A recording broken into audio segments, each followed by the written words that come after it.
আলাইকুম। আমার ধনেগুলো পেকে গেছে।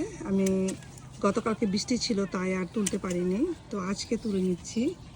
তো গাছের গোড়াটা আলাদা করে ফেলে দিব।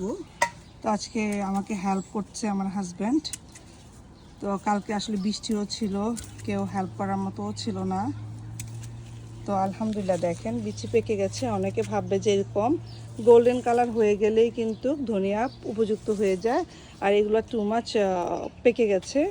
টু মাছ পেকে গেলে ঝরে যায়। তো আমি একে একে করে সবগুলো ধনিয়া কেটে নিব। তো এগুলোই হচ্ছে আমার আগামী বছরের ধনিয়া। যে আগে বলেছিলাম যে গাছটা হচ্ছে একদম কালো টাইপের খৈরি, এটাতে অনেক সুঘ্রাণ। এই দেখেন ধনে পড়ে যাচ্ছে, যখন বেশি পেকে যায় ধনে তখন মাটিতে পড়ে যায়। তো আলহামদুলিল্লাহ আলহামদুলিল্লাহ চমৎকার ধনে হয়েছে। এগুলো যখন রোদে শুকাবো তখন আমি আপনাদের সাথে আবার শেয়ার করব যে কিভাবে ধনিয়া সংরক্ষণ করতে হয়। তো আজকে আমাদের ধনিয়া হারভেস্ট হয়ে গেছে। ধন্যবাদ সবাইকে।